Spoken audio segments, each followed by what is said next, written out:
cette grande édition d'information.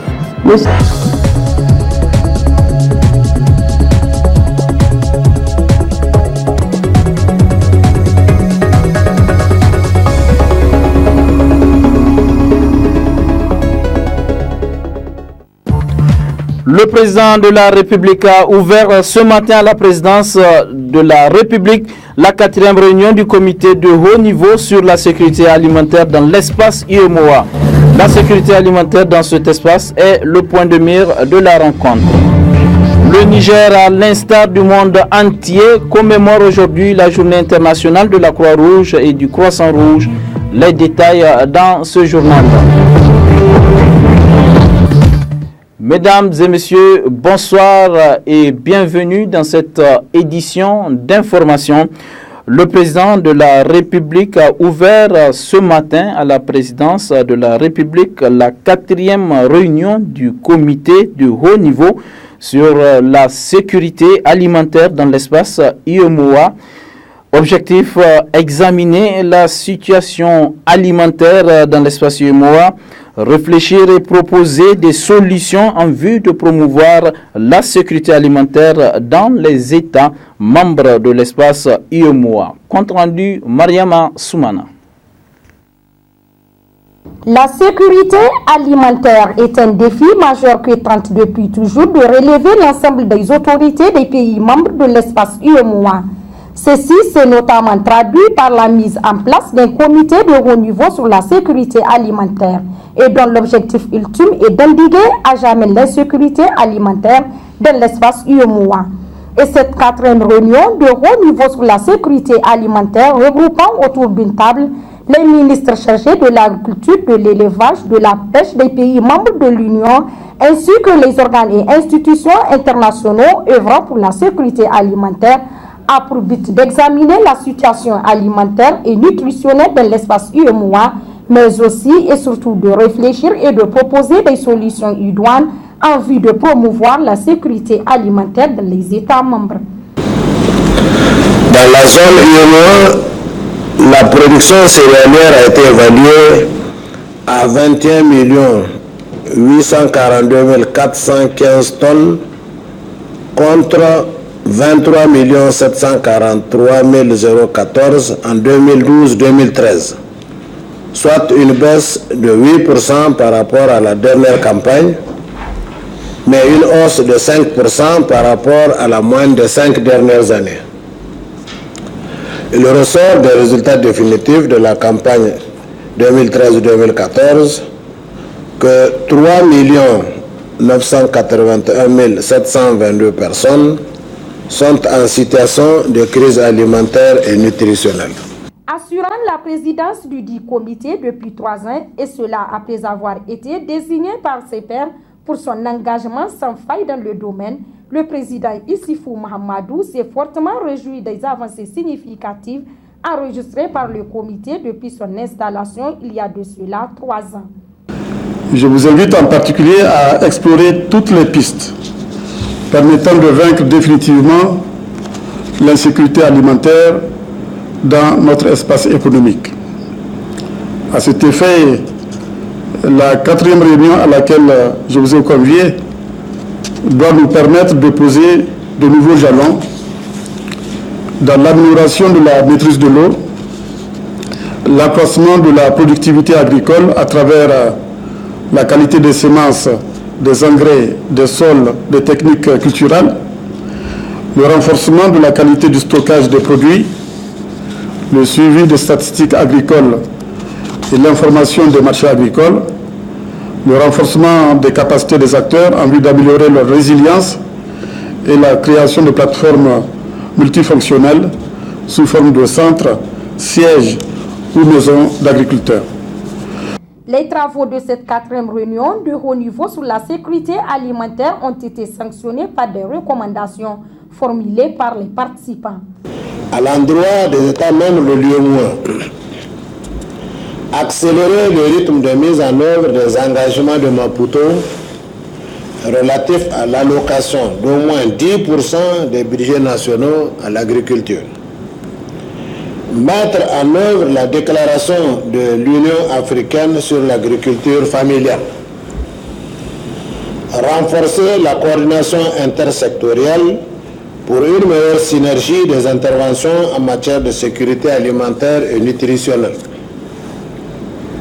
améliorer le climat des affaires pour accroître les investissements privés dans la production et la transformation des produits agro-sylvo-pastoraux, prendre des mesures en vue de l'identification du cheptel, rendre disponibles à temps les plans de contingence réponse et de réhabilitation au profit des zones vulnérables, renforcer les systèmes d'épidémiosurveillance et de lutte contre les maladies animales contagieuses, renforcer l'engagement et la mobilisation politique afin d'accélérer le processus de formulation et d'adoption des priorités résilience pays, PRP Agir, et de créer les conditions pour le financement de leur mise en œuvre. La conjugaison des efforts des pays membres de l'espace UEMOA sous l'impulsion du président Issoufou Mahamadou, permettant aux États membres de vaincre l'insécurité alimentaire et par là même permettre aux États ouest-africains d'atteindre l'autosuffisance alimentaire, un vœu cher au président Issoufou Mahamadou qui a donné la preuve à travers la mise en œuvre de l'initiative 3N, les Nigériens nourrissent les Nigériens. Je pense qu'avec toutes ces recommandations, nous pourrons faire un bond en avant au niveau de nos différents pays afin que nous, ici au Niger, nous avons l'initiative 3N, les Nigériens nourrissent les Nigériens. Notre objectif au niveau régional, c'est que les Ouest-Africains nourrissent les Ouest-Africains, les Africains nourrissent les Africains. En léthargie depuis plusieurs années, la filière cotonnière nigérienne se remet sur orbite. L'État du Niger et Géo Coton ont signé une convention de partenariat pour relancer la culture du coton, un des axes stratégiques de l'initiative 3N chère au président de la République Issoufou Mahamadou. Murtala Zouberou. Le chef de l'État, dans sa vision, a très rapidement inscrit l'agriculture comme un pilier de son plan de société. Le ministère de l'Agriculture et l'initiative 3N démontrent régulièrement que le Niger a un potentiel agricole très important et que ce dernier peut répondre aux besoins de la population, entre autres, par rapport à sa filière élevage. Le chef de l'État sait combien le coton est une culture motrice qui contribue au développement agricole et économique des pays. Pourquoi la relance du coton au Niger? D'abord, il existe un fort potentiel agricole. Aussi, les producteurs nigériens sont des passionnés de la terre et puis le Niger est proximité de nombreux pays producteurs de coton tels que Burkina Faso, Mali, Bénin, Togo, Tchad. Au Niger, le coton fut beaucoup produit dans la région de Madawa, mais c'est la zone de Dosso qui a été retenue comme zone prioritaire. La convention récemment signée engage Géo Coton à œuvrer pour le développement de la culture cotonnière, à acheter, transformer localement et exporter la fibre. En contrepartie, le Niger confère à Géo Coton une exclusivité d'exploitation d'environ 1500 km² dans la région de Dosso. L'objectif de Géo Coton est d'atteindre au plus vite un seuil de production de 20 000 tonnes de coton graine, ce qui aura un impact considérable sur l'économie rurale. Pour ce faire, Géo Coton injectera 12 millions d'euros, soit un peu moins de 8 milliards chaque année dans l'économie rurale. En outre, cette première phase du projet au Niger, qui devrait concerner près de 50 000 cotoncultures, sera mise en place par la filiale locale Géo Coton Niger, qui créera près de 100 emplois dès cette année et réhabilitera une usine d'engrenage à Gaïa. 95% de l'équipe Géo Coton Niger sera nigérienne. Géo Coton se chargera également de l'encadrement agricole, du préfinancement de la distribution des intrants et semences, de l'achat et la collecte du coton graine, de l'engrenage, du classement de la fibre, de la production d'huile végétale et d'aliments de bétail, de la commercialisation sur le marché international de fibres, de l'inspection qualité, de la logistique internationale. Le Niger a certes connu plusieurs expériences pour relancer la culture cotonnière. Les autorités ont fait appel à Géocoton pour son savoir-faire. Aussi, son expérience dans la région offrait les meilleures garanties pour assurer enfin une relance réussie de la culture cotonnière au Niger. Géocoton, filiale du groupe Advance, est une entreprise profondément enracinée en Afrique et qui œuvre quotidiennement pour son émergence et sa pérennité. La Croix-Rouge nigérienne, à l'instar des autres sociétés nationales du monde entier, a commémoré aujourd'hui la journée internationale de la Croix-Rouge et du Croissant Rouge. C'était au palais de congrès de Niamey en présence de plusieurs invités. Compte rendu signé Halimatou Abdou et Soumaïla Dandi. On donne l'action humanitaire sur le terrain. Bravo pour la Fédération internationale de la Croix-Rouge.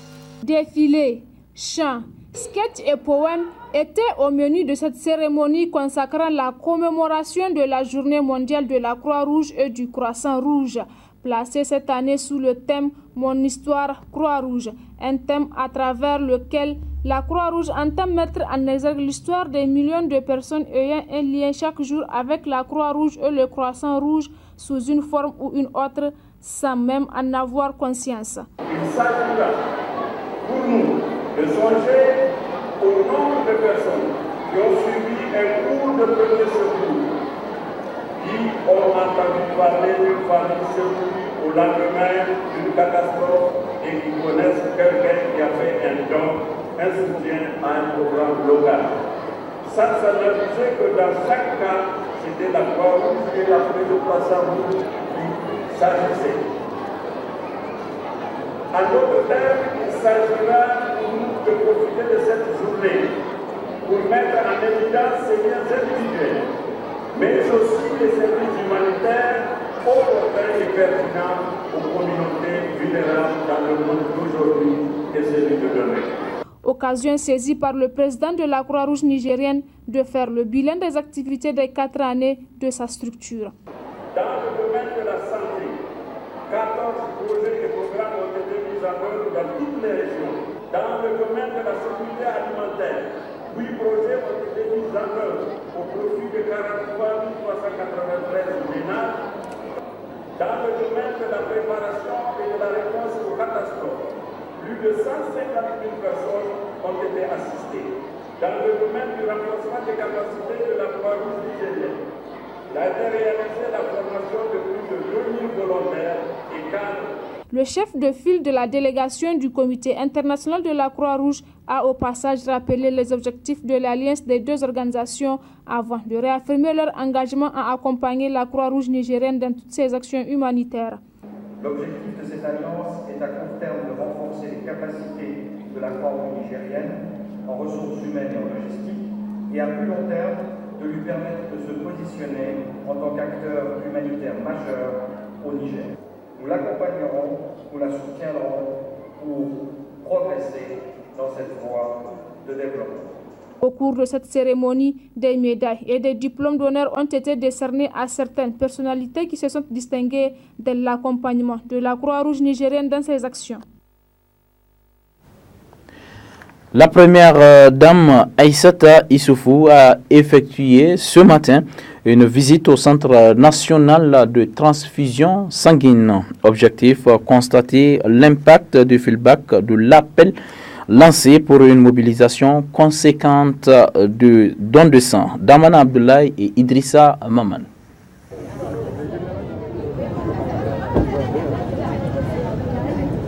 Jauger le feedback de l'appel lancé le 14 juin 2013, au-delà quantifier l'aspect positif que cela a engendré, mieux constater l'affluence des populations nigériennes suite au lobbying qui a été mené conjointement par la première dame et le réseau des journalistes pour la santé. C'est en cela que se justifie cette visite de la première dame Issoufou Aïssata au Centre national de transfusion sanguine CNTS. De la réception du CNTS en passant par la salle des donneurs, celle dite de collation jusqu'au laboratoire, c'est des hommes et des femmes rompus à la tâche que la première dame a trouvée à pied d'œuvre. Au terme de cette visite, une enveloppe symbolique a été remise aux responsables du CNTS.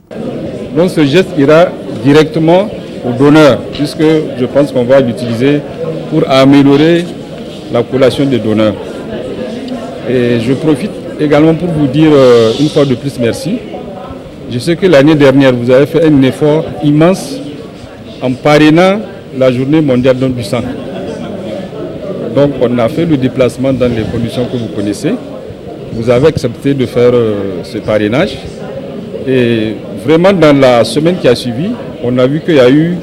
Les gens en tout cas se sont mobilisés pour donner leur sang. Cette année, avec le personnel, on a décidé d'aller célébrer cette journée au niveau de Maradi pour leur montrer que le niveau central les appuie dans tout ce qu'ils font. Très ému de l'avancée significative que le CNTS a enregistrée depuis l'appel qu'elle a lancé, la première dame nous livre ses impressions. L'année dernière, nous avons eu à lancer un appel à toute la population nigérienne pour qu'elle accepte de faire un don de sang parce que c'est un don de vie. Et aujourd'hui, j'ai constaté que la population nigérienne a massivement répondu à cet appel. Je profite donc de cette occasion pour remercier toute la population pour avoir répondu à cet appel et pour avoir fait un don de soi, parce que c'est une partie de soi qu'on donne en donnant son sang. Merci mes frères et sœurs nigériens, que Dieu vous rétribue en retour. J'ai eu l'occasion d'avoir la liste des sociétés, des écoles, des institutions qui ont eu vraiment l'idée de venir donner du sang. Aujourd'hui, je viens de croiser des écoles qui sont là avec vous pour donner le sang. Hier, c'était la Croix-Rouge qui était là. Donc vraiment, je pense qu'il y a une cadence, une certaine cadence, et je souhaite que cette cadence soit maintenue. Pour les membres du réseau, c'est la satisfaction du devoir accompli en tant que journaliste. La visite se situe dans le cadre de l'organisation de la journée mondiale du don du sang qui aura lieu le 14 juin prochain, Inch'Allah. Et Inch'Allah, cette année, on a décidé de faire le lancement à Maradi parce qu'on s'est dit que ce n'est pas Niamey seulement qui a besoin de cette activité et qui a besoin du sang. Il faut faire une activité rotative chaque année avec le Centre national de transfusion sanguine. Et la première dame, elle a été informée comme elle a parrainé la première activité que nous, le réseau des journalistes pour la santé, avait initiée, parce que c'est un devoir pour nous en tant que communicateurs. Et si on est journaliste, pas seulement pour rapporter, mais aussi pour faire des actions sociales comme cette activité-là. Ce geste conjoint de la première dame et du réseau des journalistes pour la santé envers le Centre national de transfusion sanguine prouve si besoin et de leur engagement à fédérer les synergies pour une meilleure santé de la population nigérienne. Faisons un tour à l'Assemblée nationale où les députés nationaux inscrits dans les groupes parlementaires sont en réunion depuis ce matin et ce jusqu'à demain, samedi 10 mai 2014. Cette réunion qui se tient dans la discrétion la plus totale vise à amener les élus nationaux à trouver un terrain d'entente. Quant aux travaux en plénière, ils reprendront le lundi 11 mai 2014. La Commission nationale des droits humains, réunie ce matin à son siège à Niamey, a rendu publique une déclaration. Celle-ci est relative à la situation institutionnelle et politique qui prévaut actuellement dans notre pays. Les détails avec Omar Hamma et Imran Maïga. Amener les parlementaires à respecter les décisions de justice, notamment celles relatives à l'arrêt numéro 04 du 2 mai 2014, diversement interprété par les parlementaires et par là même apaiser la situation sociopolitique qui prévaut actuellement au Niger. C'est les objectifs recherchés à travers cette déclaration rendue publique par la Commission nationale des droits humains. Considérant la Constitution du 25 novembre 2010 et les différents instruments juridiques universels ratifiés par le Niger pour la sauvegarde des droits de l'homme et des libertés fondamentales, notamment la Déclaration universelle des droits de l'homme, le Pacte international relatif aux droits civils et politiques, la Charte africaine des droits de l'homme et des peuples, la Charte africaine sur la démocratie, les élections et la gouvernance, considérant la contribution que peuvent apporter ces instruments à la paix, et à la sécurité au Niger. Considérant que ces instruments contiennent des dispositions pertinentes qui demandent aux plus hautes autorités de prendre des mesures assurant la quiétude sociale dans le respect des droits de l'homme, des libertés fondamentales et de l'état de droit, vu les problèmes graves que les conflits politiques pourraient engendrer à la nation et aux populations, considérant le rôle particulier que jouent les institutions nationales de défense des droits de l'homme dans la mise en garde précoce contre les risques d'escalade pouvant déboucher sur les graves violations des droits humains, considérant que les institutions nationales de défense des droits de l'homme peuvent contribuer à la résolution des conflits, notamment par le biais du dialogue au niveau national, la CNDH demande aux parlementaires de respecter les décisions de justice devenues définitives, notamment l'arrêt numéro 04 du 2 mai 2014 de la Cour constitutionnelle qui s'impose à tous les Nigériens. Fait comprendre que toute interprétation tendancieuse de cette décision en dehors des voies autorisées par la loi doit cesser. La Commission nationale des droits humains a par ailleurs encouragé le Conseil supérieur de la communication à poursuivre ses efforts dans la régulation des médias au Niger. Demande et encourage le Conseil supérieur de la communication à poursuivre ses efforts dans la régulation des médias, dans le traitement de la diffusion de l'information et l'exhorte à veiller à un accès équitable des acteurs politiques aux organes de la presse publique. La CNDH rappelle également que les attributs de la République doivent être respectés en toutes circonstances et que la sécurité des hautes autorités, notamment celle du président de l'Assemblée nationale, doit être garantie selon les usages consacrés. La CNDH rappelle au président de la République, garant du fonctionnement régulier des pouvoirs publics et de la continuité de l'État, son engagement à doter le pays d'institutions fortes et crédibles.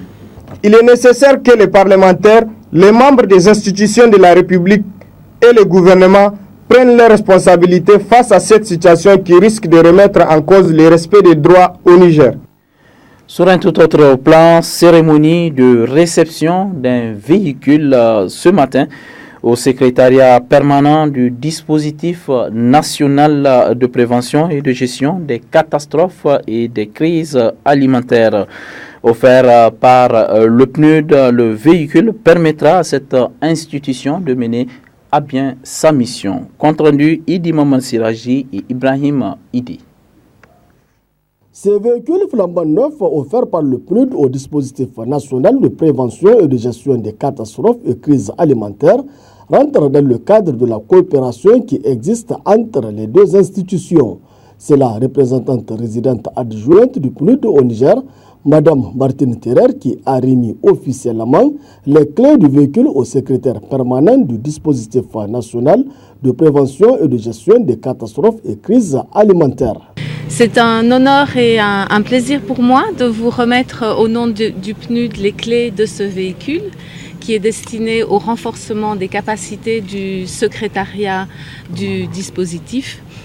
Comme vous le savez, le PNUD appuie le dispositif. Cela fait partie des appuis institutionnels que notre organisation apporte au gouvernement du Niger. Et le dispositif est un partenaire important pour nous. Donc nous tenons à vous appuyer par notre expertise, mais aussi par le renforcement des capacités que ce véhicule devrait pouvoir apporter au dispositif. Très ému par cette action du PNUD à l'endroit de son institution, Mohamed Goniboulama a rassuré le PNUD quant à l'utilisation rationnelle du véhicule par le dispositif. C'est un devoir et un plaisir pour moi de vous exprimer toute notre reconnaissance pour les appuis multiformes que vous apportez aux efforts du gouvernement nigérien dans son combat contre les effets néfastes des catastrophes et crises d'origine naturelle. En cette heureuse circonstance, permettez-moi de vous adresser au nom de son Excellence, Monsieur le Premier ministre, chef du gouvernement, et de Madame la directrice du cabinet du Premier ministre, présidente de notre dispositif, les sincères remerciements des plus hautes autorités de la République du Niger. Je puis vous assurer que le cabinet du Premier ministre et le secrétariat permanent du dispositif sauront faire un bon usage de ce véhicule afin que nos efforts conjugués contribuent substantiellement à l'amélioration de la résilience des populations et des communautés nigériennes face aux catastrophes. Ce geste du PNUD à l'endroit du dispositif national de prévention des catastrophes et crises alimentaires témoigne de la priorité accordée par le PNUD aux questions relatives à la gestion des catastrophes naturelles. La Confédération nationale la coordination nationale de la Confédération démocratique des travailleurs du Niger, CDTN, a tenu hier ses assises annuelles. Objectif, dresser le bilan annuel des activités du bureau exécutif national et jeter les bases du congrès fédéral de la centrale syndicale. Seyni Mekido Jibril et Idrissa Mahaman. Cette présente rencontre abrite les assises de la troisième instance du bureau exécutif national de la Confédération démocratique des travailleurs du Niger, CDTN, qu'est la coordination nationale. Elle vise à dresser le bilan annuel des activités du bureau exécutif national, mais aussi à déterminer la date, le lieu ainsi que le thème du prochain congrès de la centrale syndicale prévu pour se tenir cette année. C'est une instance qui se tient annuellement pour faire le bilan annuel et un peu faire une rétrospection par rapport à la vie de la CDTN. Donc c'est annuellement qu'elle se tient. Maintenant, celle-ci a la particularité suivante. C'est celle de 2014 parce que, comme vous le savez, 2014 c'est l'année du congrès. Donc nous convoquons cette instance-là, elle a pour attribution maintenant de déterminer la date, le lieu et aussi le thème du congrès. Au cours de cette rencontre annuelle, des pertinentes résolutions ont été lues par les participants. Résolution numéro 1 sur la tenue du congrès confédéral ordinaire de la CDTN.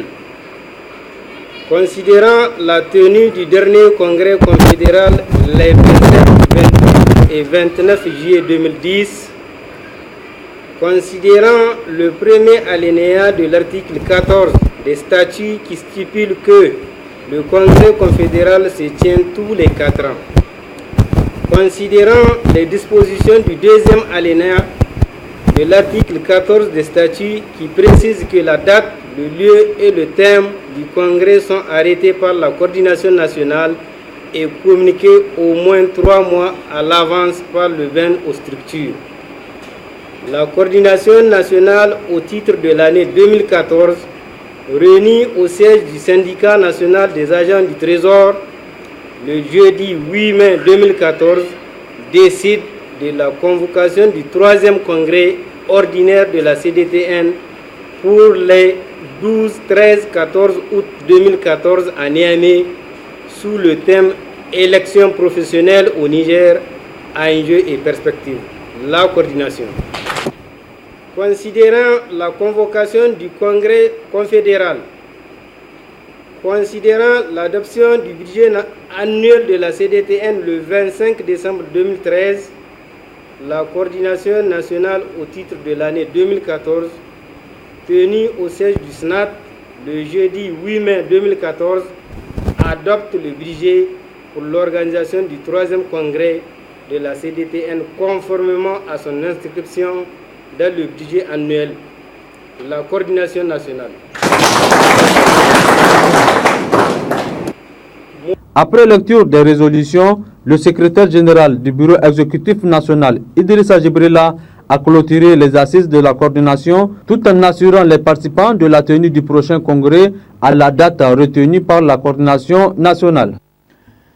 Catholique Relief Service CRS Maradi a ouvert hier un atelier sur les activités de son programme appelé Passam Taï. Plus de précisions avec nos correspondants régionaux sur place depuis Maradi, Alzouma Seyni Soumela et Abdelkader Iliassou. Après une réunion restreinte du comité de pilotage du programme d'appui à la sécurité alimentaire des ménages dans la région de Maradi, dénommé Passam Taille catholique Relief Service de Maradi a initié cet atelier de coordination trimestrielle des activités du programme dans la région de Maradi. Un atelier de partage qui vise à mieux coordonner les actions du programme dans la région de Maradi.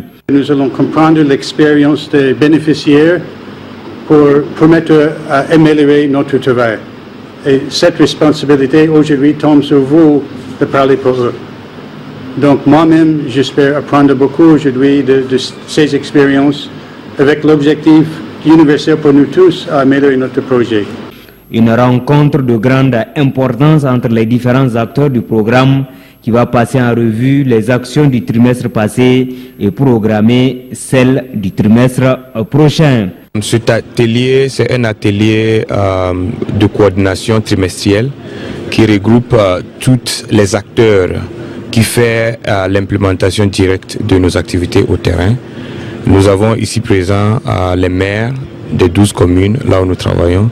Nous avons les cadres des services techniques qui nous appuient, de l'agriculture, l'environnement, les DRSP, les COFO, nos partenaires comme ICRISAT, GRET, CNA et aussi le RAV sont présents avec plusieurs personnalités de l'initiative 3N qui sont ensemble, qui fait une revue des succès pendant le trimestre passé, mais aussi qui prendront le temps pour réellement programmer les activités du trimestre prochain. Et nous espérons qu'à la fin de cet atelier, nous pouvons atteindre nos objectifs le trimestre prochain pour assurer que nous pouvons fournir les meilleurs services aux bénéficiaires dans nos zones d'intervention et aussi atteindre nos objectifs en tant que programme. Ça a une importance capitale dans la mesure où ça s'inscrit dans le cadre de la sécurité alimentaire. Nous sommes venus en échange d'expérience. En dehors de la théorie qui s'est faite dans la salle, nous avons effectué également une mission sur le terrain. C'est pour voir avec précision ce que la population est en train de faire dans le cadre de ces projets-là. Cet atelier va certainement définir les orientations futures du programme en adéquation avec les besoins réels des populations de la région de Maradi. La compagnie de transport aérien Niger Airlines a effectué son premier vol inaugural dans la région de Maradi.